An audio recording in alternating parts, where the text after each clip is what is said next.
तुम्हें पता है जेबी, लड़कियां तुम्हें हॉट समझती हैं। डिनर टेबल पर एकदम खामोशी छा गई हो। ऐसा ही गैर मुतवक्का जुमला था जो हुमैन ने पास्ता खाते हुए बड़े भाई के गोशगुजार कर दिया था। इमामा सालार, इनाया, रईसा ने बैक वक्त हुमैन को देखा, फिर जिब्रेल को जो सुर्ख हुआ था। वो शर्मिंदगी नहीं, गुस्सा था जो अक्सर उसे हुमैन के बेलाग तफसीरों पे आ जाता था। मुझे भी कूल कहती है लेकिन तुम्हें तो हॉट समझती है। किस कदर अफसोस की बात है ना। उसने माँ बाप की नजरों की परवाह की, ना ही जिब्रेल के सुर्ख होते चेहरे की। Will you please shut up? जिब्रेल ने इस दफा कुछ सख्त लहजे में से रोका। हुमैन, इमामा ने भी उसे तंबिया की। मैं गलत नहीं कह रहा मम्मी, मेरी जानने वाली हर लड़की का जिब्रेल पर क्रश है। हुमैन ने बात जारी रखते हुए कहा।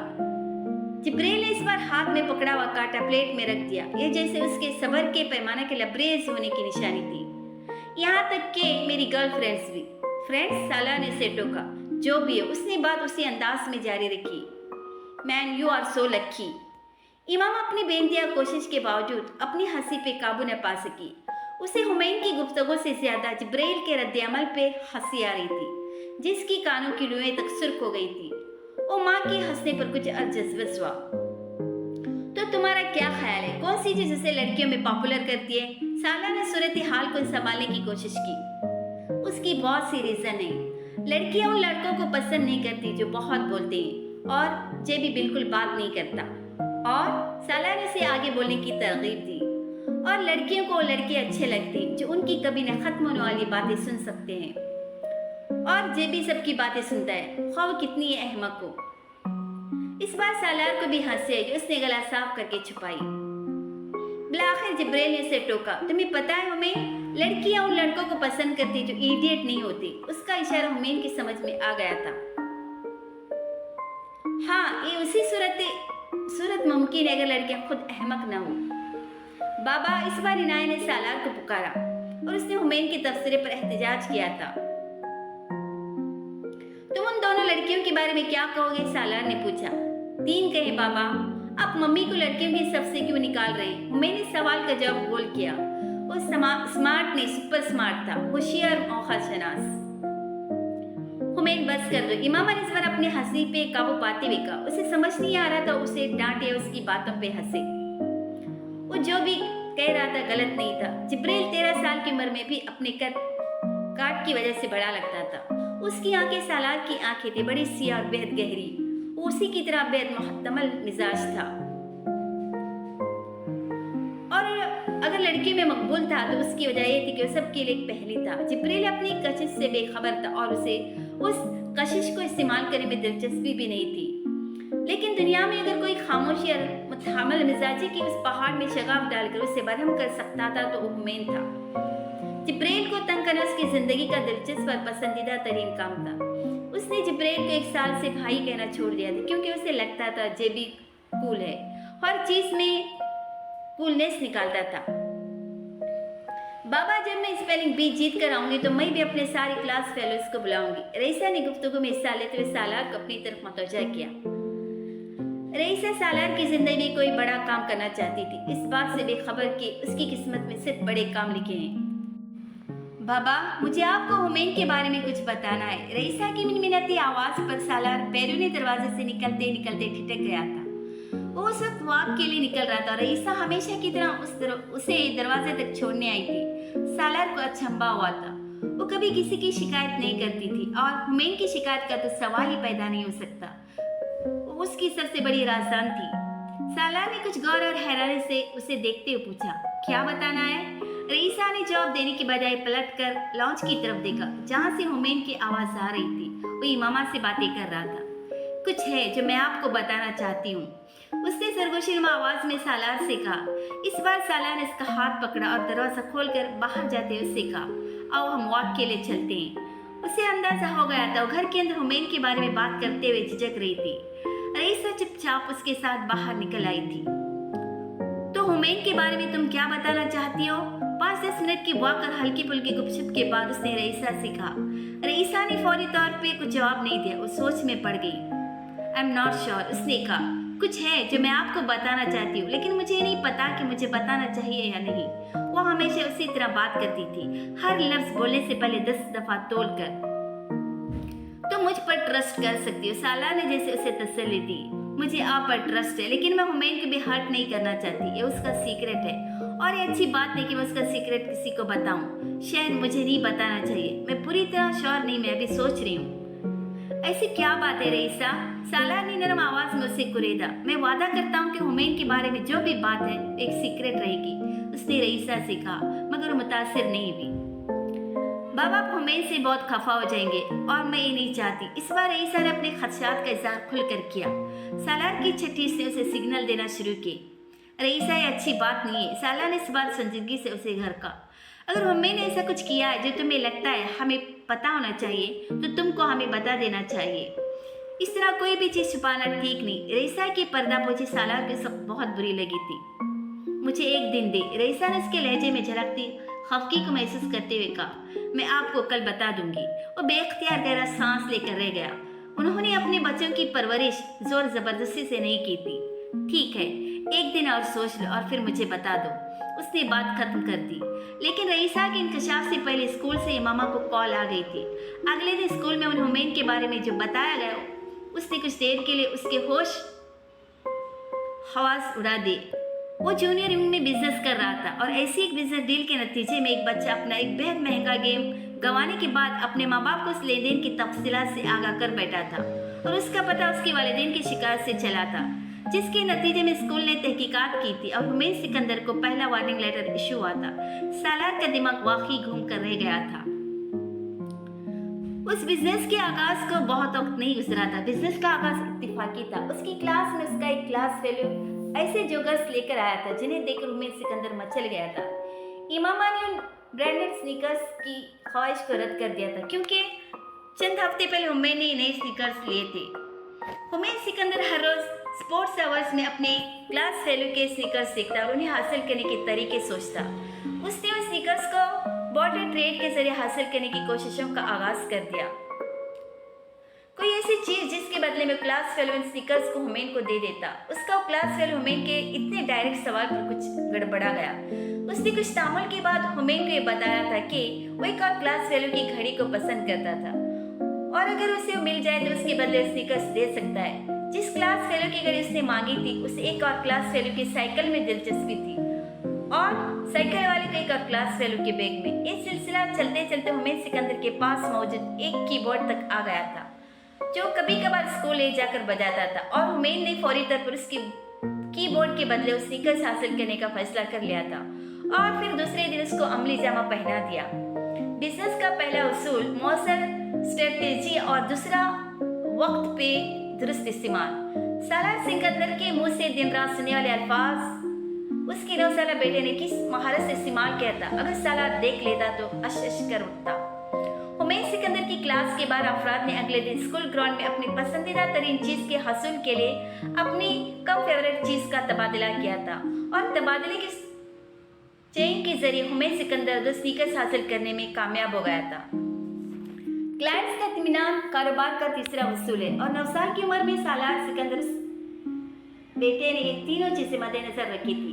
वो सिर्फ 11 मसरूफ कस्टमर्स के दरमियान राजा इंदर बना था जो उसका शुक्रिया अदा करते नहीं थक रहे थे और अगर उनमें से किसी ने अपनी कोई चीज वापस मांग ली थी तो रईसा ने उसके सामने अपने खदशे का इजहार कर दिया। ऐसा तो हो नहीं सकता, हुमैन ने पुरएतिमाद अंदाज में कहा। क्यों? हुमैन ने उसके क्यों के जवाब में अपने जेब से कॉन्ट्रैक्ट निकाल कर उसे दिखाया जिस पर हुमैन समेत 12 लोगों के साइन थे और उस कॉन्ट्रैक्ट पर लेन देन के हवाले से शराइत जवाब दर्ज थे जिसमें एक शर्त भी थी कि एक दफा चीजों का तबादला होने के बाद वापस नहीं हो सकती थी। अगर मम्मी बाबा ने तुम्हारे स्नीकर्स देख लिए तो हुमैन ने इसके सवाल पे सर खुजाते हुए कहा, अब यही एक उलझन है, मैं उनके सामने ही नहीं पहनूंगा, हम उन्हें बताएंगे ही नहीं। क्यों? रईसा भी मुतमईन नहीं थी। पेरेंट्स बहुत सी बातें नहीं समझते। हुमैन ने जैसे किसी बुजुर्ग की तरह फलसफा झाड़ा। उस बिजनेस डील के एक हफ्ते बाद उन 11 लोगों में से एक और लड़का उसके पास आन मौजूद हुआ था। उस बार उसे क्लास के ही एक लड़के की ग्लासेस चाहिए था। वो हुमैन के जरिए डील करना चाहता था और उसके लिए हुमैन को $5 देने पर तैयार था। वो रकम बड़ी नहीं थी लेकिन हुमैन इस तकदीर के सामने ठहर न सका। एक बार फिर उसने पूरी बॉर्डर चेन के जरिए वो ब्रांडेड सन ग्लासेस अपने क्लाइंट को डिलीवर कर दिए थे और $5 $5 कमा लेते। ये उसकी जिंदगी की पहली कमाई थी और रईसा को उसका भी पता था। वो इस बात भी खुश नहीं थी। वो ए बिजनेस की क्लास से निकलकर स्कूल में फैल गया था। स्कूल में जिन महीनों में सबको पता था कि अगर किसी के स्कूल में किसी दूसरे बच्चे की कोई चीज़ पसंद आ जाए तो उसके हासिल के लिए हुमैन सिकंदर वाहिद नाम था जिसकी खिदमत वो हासिल कर सकते थे। हुमैन को खुद भी अंदाजा नहीं था कि वो क्या करने जा रहा। 3 माह के इस अरसे में हुमैन ने इस बिजनेस से $175 कमाए थे और रईसा उसके हर लेन देन से वाकिफ थी। हुमैन के पास अब बहुत से पैसे थे जो उसने मम्मी पापा से नहीं लेते। साला ने मामा स्कूल में हुमैन से ज्यादा बातचीत नहीं की थी। साला ने उससे कहा था वो उस मसले पर घर में बात करेंगे और फिर वो चले गए, लेकिन हुमैन परेशान हो गया था। छुट्टी के वक्त हुमैन ने रईसा को सूरत हाल से आगाह कर दिया था जो उसे पेश आई थी। वो बेहद परेशान हो गई थी। वार्निंग लेटर, उसे यकीन नहीं आता कि हुमैन के साथ ऐसा हो सकता है। मैंने तुम्हें कितनी बार मना किया था लेकिन तुमने बात नहीं मानी। मुझे तवक्का नहीं थी कि ऐसा हो जाएगा। वो दोनों स्कूल बस में सवार होने की बजाय अब उस मसले को डिस्कस करने में मसरूफ थे। बाबा और मम्मी बहुत खफा हुए होंगे, रईसा ने इससे पूछा। तुम्हें बहुत डांटा क्या? नहीं, यहाँ तो नहीं डांटा, लेकिन घर जाकर डांटेंगे, बाबा ने कहा था। उन्हें मुझसे जरूरी बातें करनी है घर जाकर। हुमैन कुछ फिक्रमंद अंदाज में कुछ कह रहा था। वो तुम्हें स्कूल से निकाल देंगे क्या? रईसा को तशवीश हुई। नहीं, ऐसा तो नहीं होगा, बाबा ने माजरत की उनसे और वो मान भी गई। हुमैन ने उससे बताया। कितनी बुरी बात है। रईसा को और अफसोस हुआ। बाबा को कितना बुरा लगा होगा, बहुत शर्मिंदा हो गए होंगे और मम्मी भी हो रही होंगी। मुझे पता है, हुमैन कुछ हजल था। तुम्हें नहीं करना चाहिए था हुमैन। जिब्रील और इनायत उस हवाले से कुछ नहीं बताना। साला ने मामा को घर ड्रॉप करते उससे कहा था। उस दिन स्कूल से वापसी पर हुमैन जितना संजीदा था, इमामा उससे भी ज्यादा संजीदा थी। हर रोज की तरह बुरजो सलाम का जवाब सलाम से मिला था, न ही हमेशा की तरह उससे जाकर लिपटा था और न ही मामा ने ऐसी कोशिश की थी। और इस सर्द मेरी का मुजाहरा सिर्फ हुमैन के साथ नहीं बल्कि रईसा के साथ भी हुआ था। रात के खाने से फारिग होकर सालार ने बाकी बच्चों के अपने कमरे में जाने के बाद हुमैन और रईसा को वहां रोक लिया था। वो दोनों सालार के सामने सोफे पर बैठे नजरें झुकाए अपने हाथों को देख रहे थे। तुम्हें ये सब पता था ना रईसा? सालार ने रईसा को मुखातिब किया। उससे सर उठाया और फिर कुछ शर्मिंदा अंदाज में सर हिलाते हुए कहा, यस बाबा। और तुम हुमैन के बारे में मुझे यही बताना चाहती थी? उस सवाल पर इस बार चौंक हुमैन ने रईसा को देखा जिसने एक बार फिर सर हिलाया। तुमने मुझे बहुत मायूस किया, सालार ने जवाबन रईसा से कहा। बाबा आई एम सॉरी, रईसा ने रोहन से होकर कहा। एक काबिले माफी नहीं, उन्होंने जवाबन कहा। बाबा इसमें रईसा का कोई कसूर नहीं, मैंने इसकी हिमायत करने की कोशिश की। सालार ने उसे तरशी से झड़क दिया। Shut up. हुमैन और रईसा दोनों गुमसुम हो गए। उन्होंने सालार के मुंह से इस तरह के अल्फाज और इस अंदाज में उनका इजहार पहली बार देखा था। तुम अब यहाँ से जाओ, सालार ने रईसा से कहा जिसकी आंखें अब आंसुओं से भर रही थी और सालार को अंदाजा था वो चंद लम्हों में रोना शुरू कर देंगी और वो फिलहाल वहां बैठकर उसे बहलाना नहीं चाहता था। रईसा चुपचाप वहां से चली गई।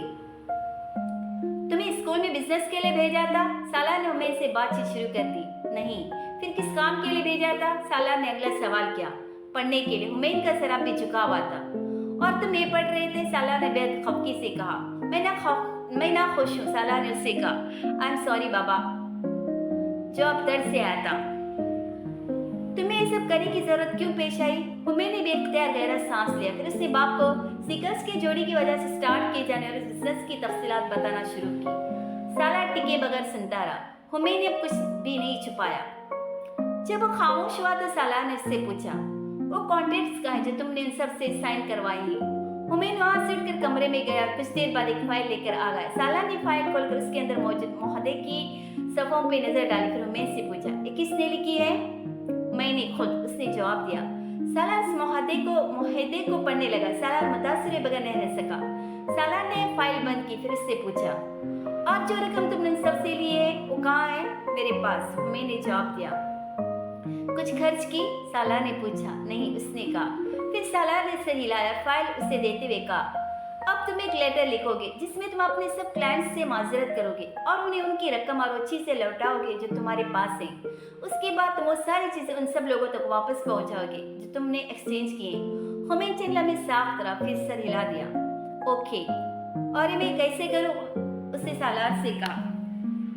तुम एक बिजनेसमैन हो, तुम्हें अगर वो बिजनेस करना आता था तो ये भी आना चाहिए। सालार उठकर खड़ा हो गया। और फिर जब तुम ये काम खत्म कर लोगे तो हम दोबारा बात करेंगे। तुम्हारे पास एक हफ्ता है। उसे वहां बैठे बैठे अंदाजा हो गया था कि उसका बाप उसे किस परेशानी में डाल गया था। उस बिजनेस का वो अगला तजुर्बा हुमैन सिकंदर की जिंदगी का सबसे सबक आमोज तजुर्बा था। वो एक हफ्ते की बजाय एक दिन में काम करना चाहता था, लेकिन अगले दिन उसे पता चल गया कि साला ने इस काम के लिए उसे एक हफ्ता क्यों दिया था। हुमैन सिकंदर अगले दिन स्कूल में इस बिजनेस के जरिए होने वाले बिजनेस मुआहदों को खत्म करने में पहली बार स्कूल के सबसे नापसंदीदा स्टूडेंट के दर्जे पर फाइज हो रहा था। कामयाबी इंसान को एक सबक सिखाती है और नाकामी 10, लेकिन हुमैन सिकंदर ने 15 सीखे। बाबा आई एम सॉरी। गाड़ी से उतरते हुए सालार को देखकर लपकती हुई रईसा उसके पास आई थी। वो रईसा की पहली गलती थी जिस पर साला ने उसे डांटा था और उसे कल से बात हजम नहीं हो रही थी।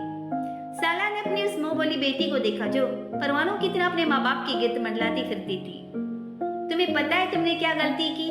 साला ने एक दिन की खामोशी के बाद उसको माफ करने का फैसला कर लिया था। यस, मुझे आपको और मम्मी को सब बताना चाहिए था।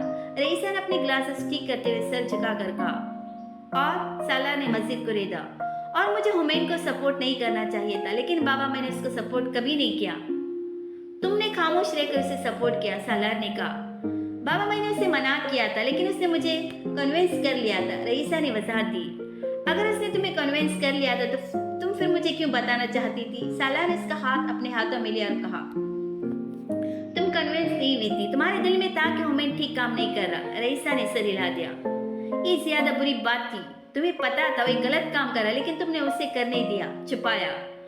वो मुझसे नाराज हो जाता बाबा, रईसा ने कहा। तो क्या होता? साला ने संजीदगी से कहा। मैं उसे नाराज नहीं कर सकती, उसने बेबसी से कहा। उसकी नाराजगी उससे बेहतर थी जितनी परेशानी वो उठाएगा। तुम्हें अंदाजा है स्कूल में कितनी शर्मिंदगी उठानी पड़ेगी उसे अब? रईसा ने एक बार फिर सर हिला दिया। वो तुम्हारा भाई है, दोस्त है, तुम उससे बहुत प्यार करती हो, मैं जानता हूँ, लेकिन अगर कोई हमें अजीज हो तो उसकी गलती हमें अजीज नहीं होनी चाहिए। वो सर हिलाते सुन रही थी और ज़हीन नशीन कर रही थी। साला खामोश हुआ तो रईसा ने सिर उठाकर उससे पूछा, क्या मैं अभी आपको अच्छी लगती हूँ बाबा? साला ने उसके गिर्द बाजू फैलाकर उसे सीने से लगाते उसका सर चुमा।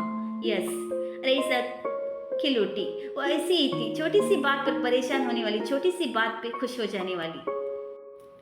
इनाया ने एरिक को खिड़की से देखा था और वो देखती रह गई। इनाया, किचन में काम करती इमामा ने उसे इतनी देर खिड़की से बाहर झांकते देखकर पुकारा था। इनाया इस कदर मगन थी कि उसे माँ की आवाज सुनाई नहीं दी। इमामा किचन एरिया से खुद भी सिटिंग एरिया की खिड़की के सामने आ गई, जिससे इनाया बाहर देख रही थी और खिड़की से बाहर नजर आने वाले मंजर ने उसे भी इनाया की तरह मुंजमद किया था। एरिक एक केकड़े की तरह अपने चारों हाथ और पैरों पर चल रहा था। वो चौपाई की तरह नहीं चल रहा था, वो अपनी पुष्ट के बल चल रहा था। अपना पेट ऊंचा की, अपने दोनों हाथों के बल अपने ऊपरी धड़ को उठाए, अपनी टांगे घुटनों के बल उठाए।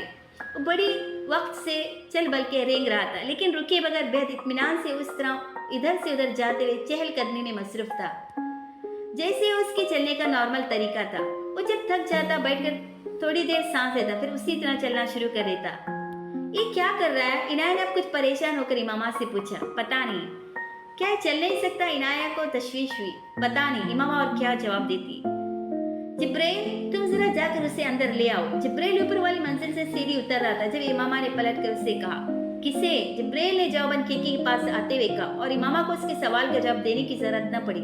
उसने एरिक को देख लिया था, फिर वो रुके बिना बाहर निकल आया। हेलो, जिब्राइल ने एरिक के साथ टहलते उससे कहा। उसकी सिरकोती रंगत, फुलावा सांस और माथे पर चमकते पसीने के कतरों से अंदाजा हो गया था कि वो थक चुका है, लेकिन उसके बावजूद सिर्फ लोगों की तवज्जो हासिल किए रखने के लिए खुद पर जुल्म कर रहा था। हेलो, उसने भी जिब्राइल के हेलो का जवाब इतने ही पुरजोश लेकिन थके हुए अंदाज में दिया था। ये कोई नई एक्सरसाइज है? जिब्राइल ने उसके साथ हल्के कदमों से चलते हुए कहा। नहीं, एरिक का जवाब आया। फिर? मैं केकड़ा हूँ और केकड़े ऐसे ही चलते। एरिक ने इस बार उसकी तरफ देखे बिना कहा। ओ आई सी, जिब्राइल ने बेख्तियार कहा। और ये तब्दीली कब आई? आखिरी बार जब मैंने तुम्हें देखा था तो तुम इंसान थी। जिब्राइल इससे यूं बात कर रहा था जैसे उसे उसकी बात का यकीन आ गया था। आज रात, एरिक ने फूले हुए सांस के साथ कहा। ओह, केकड़े अक्सर रुककर आराम भी करते हैं, तुम नहीं करोगे? जिब्राइल ने बिलाखिर उसे मशवरा देने वाले अंदाज में कहा। एरिक के लिए जैसे तिनके को सहारा देने वाली बात हुई थी। ओ डे जाने वाले अंदाज में फुटपाथ पर चित लेते हुए बोला। ओ यस, मैं भूल गया था। अच्छा हुआ तुमने याद दिला दिया, उसने जिब्राइल के कदमों में लेटे लेटे कहा। डोंट माइंड केकड़े, इतनी एफर्ट करने के बाद खाते पीते भी हैं। जिब्राइल ने इसे अगली बात याद दिलाई। हाँ, मुझे भी खाने को कुछ चाहिए।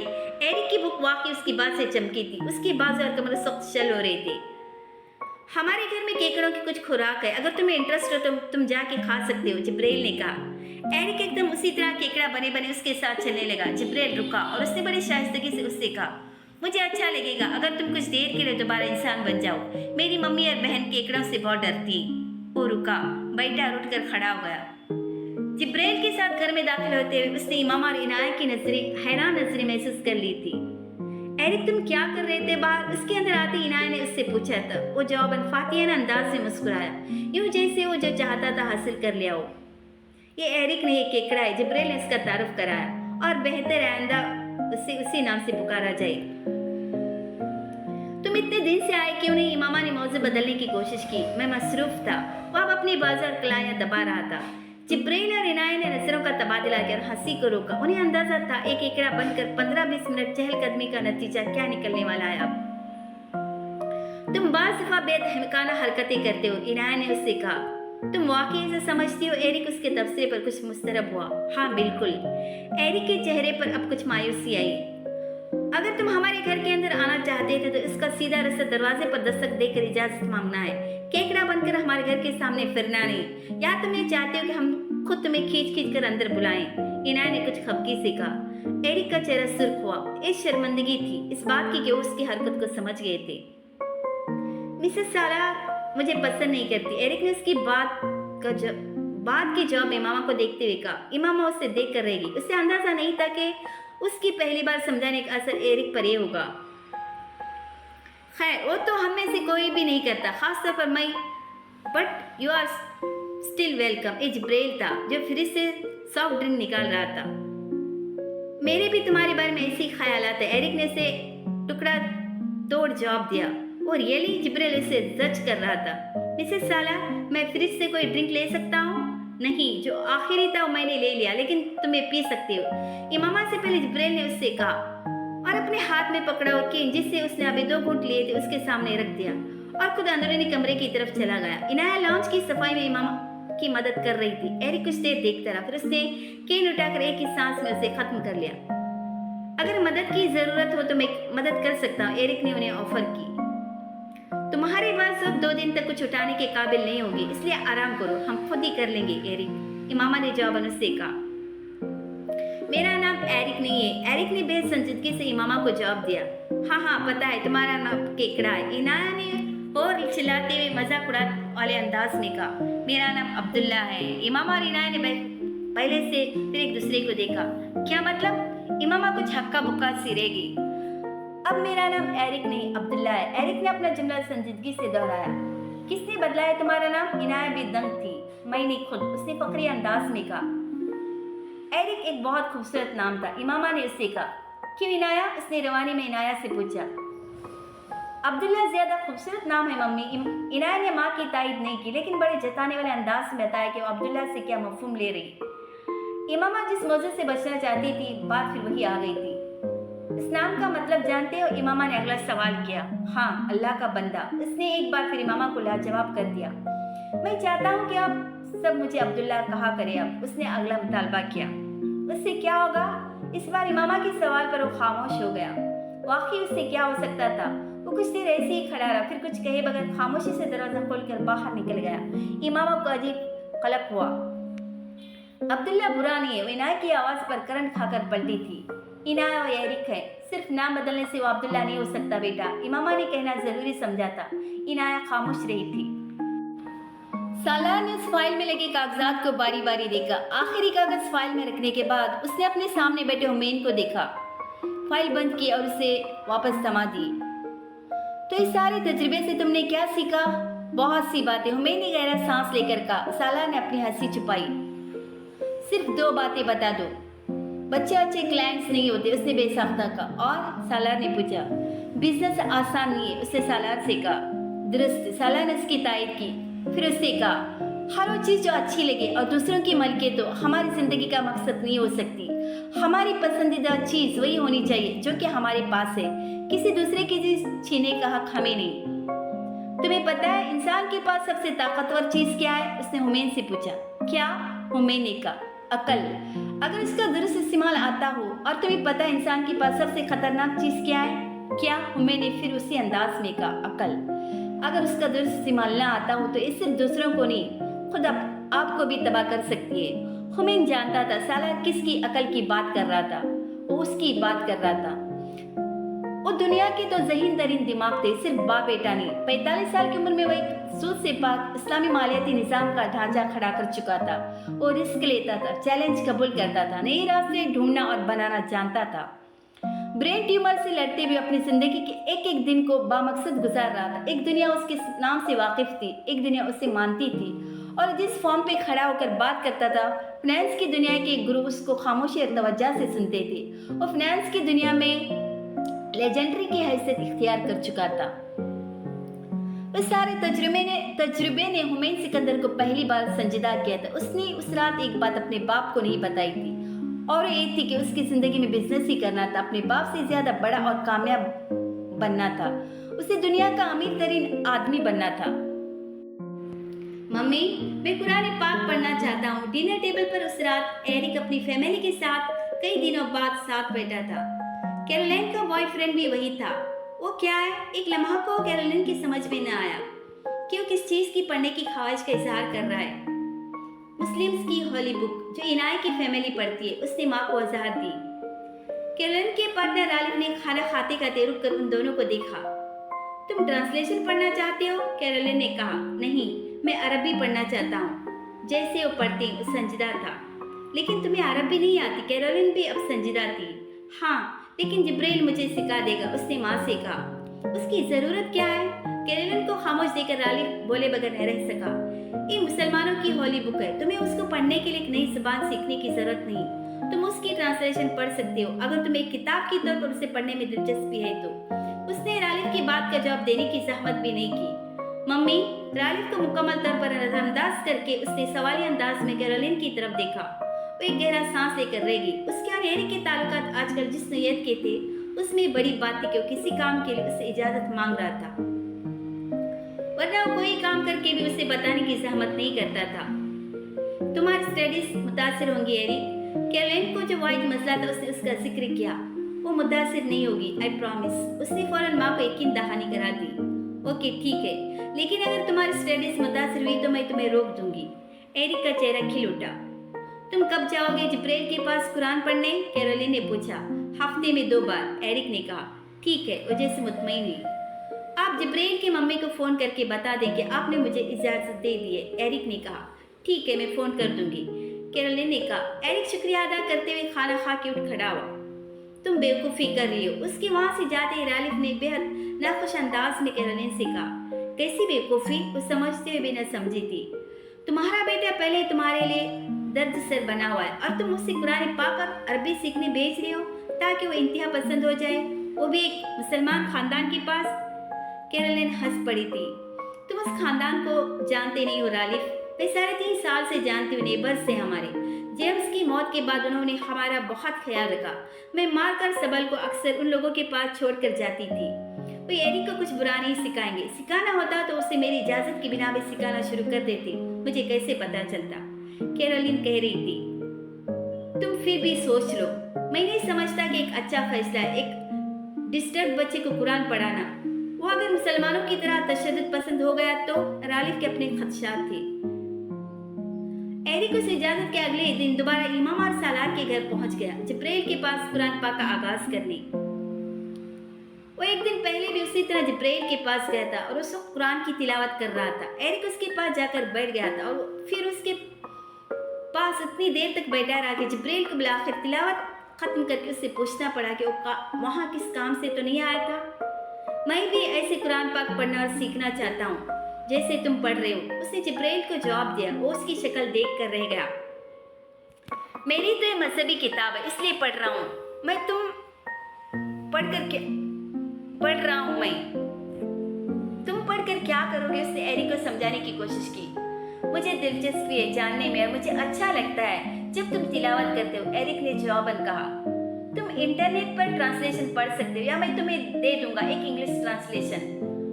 और तुम्हें तिलावत अच्छी लगती है तो तुम वो भी वहाँ से डाउनलोड कर सकते हो। तुम्हें उसके लिए कुरान पाक की तिलावत सीखने की जरूरत नहीं। जिब्राइल ने नरमी से उसे जैसे रास्ता दिखा दिया था। लेकिन मैं ट्रांसलेशन नहीं पढ़ना चाहता और मैं तिलावत सुनना नहीं, खुद करना चाहता हूँ जैसे तुम करते हो। एरिक अभी मुसर था। ये बहुत लंबा काम है एरिक, एक दिन में नहीं हो सकता। जिब्राइल ने उसे टालने की कोशिश की, वो न टला। कितना लंबा काम है एरिक ने पूछा। तुम्हें तो कई साल लग जाएंगे। वो तो कोई मसला नहीं, मेरे पास बहुत वक्त है, एरिक ने मुतमईन होकर कहा। जिब्राइल अजब मुश्किल में पड़ गया था। तुम सबसे पहले अपनी मम्मी से पूछो, जिब्राइल ने बिलाखिर कहा। मम्मी को कोई इशू नहीं होगा, मुझे पता है। उसने जिब्राइल को यकीन दिलाने की कोशिश की। अगर उन्हें कोई इशू नहीं होगा तो उन्हें ये बात मम्मी से या मुझसे कहनी होगी। जिब्राइल उसकी यकीन दहानी से मुतासिर हुए बगैर बोला, मैं अपने लिए कुछ भी फैसला कर सकता हूँ, मुझे हर काम मम्मी से पूछने की जरूरत नहीं, एरिक ने उससे कहा। तुम अभी छोटे हो एरिक और ज्यादा समझदार भी नहीं हो। जब तक तुम 18 साल के नहीं हो जाते तुम्हें अपना हर काम मम्मी से पूछ कर करना चाहिए। और ये कोई बुरी बात नहीं, जिब्राइल ने उसे समझाया था। बिलाखिर एरिक ने हार मान ली और अगले दिन माँ की इजाजत के साथ आने का कहा। इमामा के लिए कैरोलिन की फोन कॉल एक सरप्राइज थी। उसने बड़े खुशगवार अंदाज में उससे बातचीत करते हुए इमामा को उस इजाजत के बारे में बताया था जो उसने एरिक को दी थी, और इमामा हैरान हो गई। उसे एरिक और जिब्राइल के दरमियान होने वाली गुफ्तगू का इल्म नहीं था। मम्मी मुझे यकीन था न वो अपनी मम्मी से बात करेगा नहीं वो उसे इजाजत देंगी, जिब्राइल ने माँ के इस्तिफसार पर उससे बताया। लेकिन अब उसकी मम्मी ने मुझे कॉल करके कहा है कि उन्हें कोई एतराज नहीं है, तो अब क्या करें? इमामा ने कहा। क्या करना है? वो हंस पड़ा। कुरान पाक सिखाऊंगा उसे अब, जिब्राइल ने माँ से कहा था। उसे अपने जवाब पे इमामा के चेहरे पर खुशी नजर नहीं आई। आपको परेशानी किस बात की? जिब्राइल ने जैसे माँ को कुरेदने की कोशिश की। इमामा उसे कह न सकी कि उसे सारा मसला इनायत की वजह से हो रहा है। मुझे कोई मसला नहीं, जो भी होता है अल्लाह की मर्जी से ही होता है और हम कुछ भी बदलने पे कादिर नहीं है। ठीक है, एरिक तुमसे कुरान पाक सीखना चाहता है तो तुम उसे सिखाओ। इमामा ने बिलाखिर जैसे हथियार डाल दिए। 11 साल की उम्र में कुरान पाक से एरिक का पहला कायदा तारुफ था। उससे पहले वो उस किताब का सिर्फ नाम जानता था, जनरल नॉलेज के तौर पे। वो सालार और इमामा के घर जाकर मुसलमानों के करीब हुआ था और जिब्राइल की तिलावत सुन सुनकर वो कुरान पाक से मुतासिर होना शुरू हो गया था।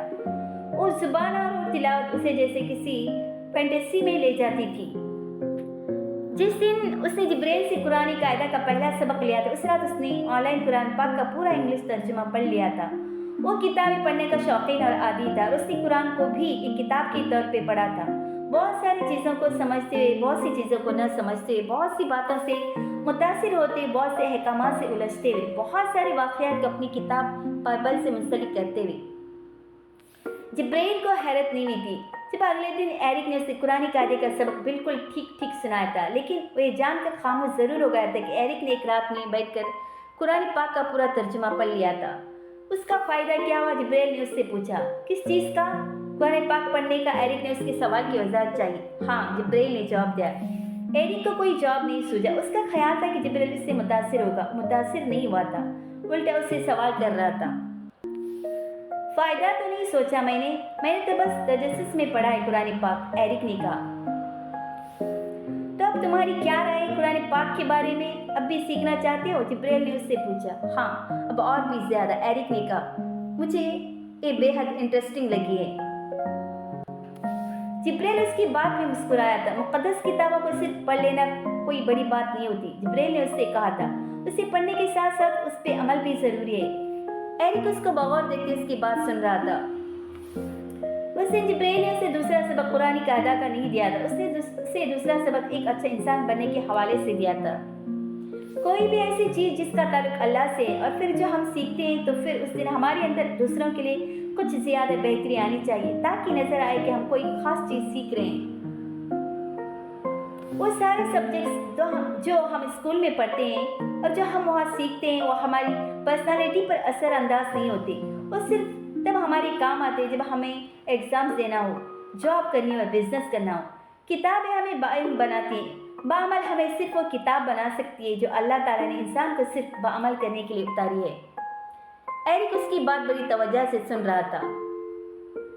बाबा ने मुझसे कहा था कि अगर हम अच्छे इंसान न बन सके तो इबादत करने और मजहब के बारे में पढ़ने का कोई फ़ायदा नहीं, क्योंकि मजहब और मजहबी किताबें अल्लाह ने सिर्फ एक मकसद के लिए उतारी हैं कि हम अच्छे इंसान बनकर रहें, एक दूसरे के हुकूक व फ़राइज़ का ख्याल रखें, ख़ास तौर पर उनका जो हमारी जिम्मेदारी है।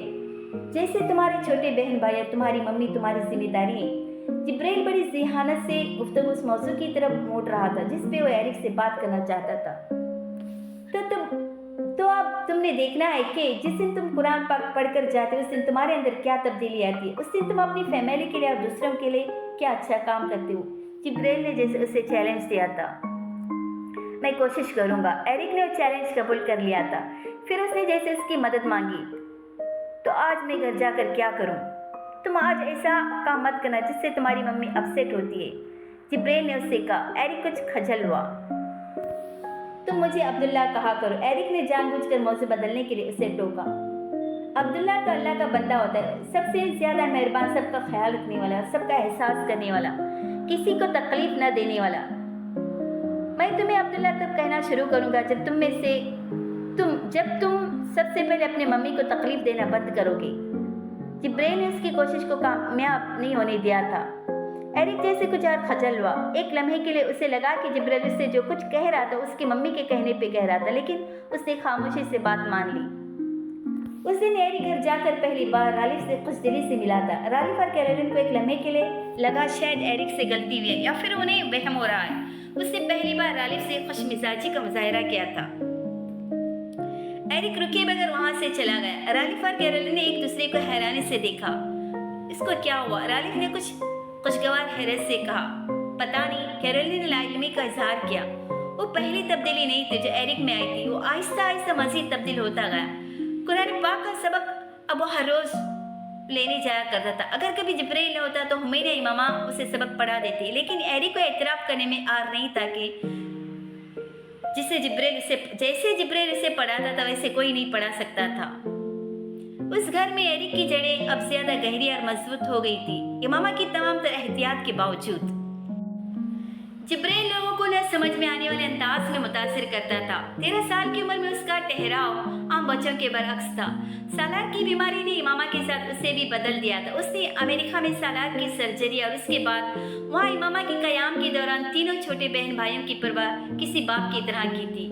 सिकंदर और तैयबा सालार के बच्चों की तरबियत से पहले भी मुतासिर थे, लेकिन उनकी गैर मौजूदगी में जिब्राइल ने जिस तरह उनके घर पर अपने बहन भाई का ख्याल रखा था वो उनको मज़ीद मुतासिर कर गया था। एक 10 साल बच्चा कई महीने अपने खेलकूद में अपनी सरगर्मियां भुला बैठा था, और यही वो वक्त था जब जिब्राइल ज़हनी तौर पर भी बदलता गया। 13 साल की उम्र में हाई स्कूल से डिस्टिंक्शन के साथ पास करके यूनिवर्सिटी जाने वाला अपने स्कूल का पहला स्टूडेंट था, और वहाँ बिल गेट्स फाउंडेशन की एक स्कॉलरशिप पर पहुंचा था। वो पहली सीढ़ी थी जो मेडिसिन की तरफ जाते उसने चढ़ी थी। सालार सिकंदर के खानदान का पहला परिंदा यूनिवर्सिटी पहुंच चुका था।